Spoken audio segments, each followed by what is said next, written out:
ওনার যে নিকটাত্মীয় স্বামী বা ছেলে বাচ্চা কাচ্চা যারা বিদেশ থাকে বাইরে থাকেন, উনি একাই থাকতেন। সার্বিকভাবে পুরাটা আসলে কি, আমরা যেহেতু শ্রোতাল পোস্টপনের ব্যবস্থা নিয়েছি, পোস্টপনের আসুক তারপর দেখা যাবে, কিন্তু কাগজের বাইরে কথা বলার সুযোগ আমাদের নাই। এবার রাজধানীর পল্লবীর আরেকটি বাসা থেকে নারীর অর্ধগলিত মরদেহ উদ্ধার করেছে পুলিশ। ধারণা করা হচ্ছে কয়েকদিন আগেই তার মৃত্যু হয়েছে। নিহত 55 বছর বয়সী সেলিনা আফরোজ ওই বাসায় একাই থাকতেন। তার স্বামী ও ছেলে মেয়ে কানাডা প্রবাসী।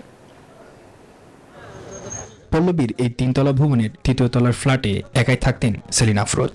কয়েকদিন ধরে তার কোনো খোঁজ না পাওয়ায় স্বজনা পুলিশকে খবর দেন। বুধবার পুলিশ এসে ফ্ল্যাটের ভেতর থেকে কোনো সাড়া পাচ্ছিল না। ডাকা হয় ফায়ার সার্ভিস কর্মীদের। তারা দরজা ভেঙে ভেতরে ঢোকেন।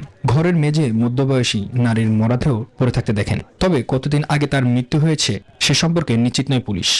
ওনার যে নিকটাত্মীয় স্বামী বা ছেলে বাচ্চা কাচ্চা যারা বিদেশ থাকে বাইরে থাকেন, উনি একাই থাকতেন। সার্বিকভাবে পুরাটা আসলে কি, আমরা যেহেতু শ্রোতাল পোস্টপনের ব্যবস্থা নিয়েছি, পোস্টপনের আসুক তারপর দেখা যাবে, কিন্তু কাগজের বাইরে কথা বলার সুযোগ আমাদের নাই। স্বজনা জানান সেলিনা আফরোজ একাই জীবনযাপন করতেন। তিনি প্রায় 10 থেকে 12 বছর ধরে পল্লবীর এই বাসায় একাই বাস করেন। তার স্বামী ও 2 সন্তান কানাডা প্রবাসী। কাউকে বাসায় ঢুকতে দিতেন না। দিনের বেলায় তাকে দেখা যেত না। সপ্তাহখানেক বা তারও বেশি সময় পর রাতে বাইরে বের হতে দেখা যেত। পুলিশের প্রেজেন্সি আমরা ফায়ার সার্ভিসে কল করি।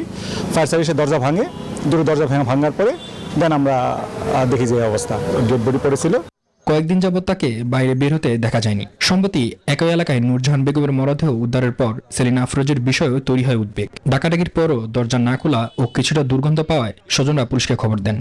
কবে মারা গেছে তা জানি না, কালকে যখন লাশ বাই করছে তখন জানতে পারছি। মহিলা একা থাকে এই বিল্ডিং এ এবং তার হাজবেন্ড 2 মেয়ে 1 ছেলে বাহিরে থাকে, সে একাকী থাকে।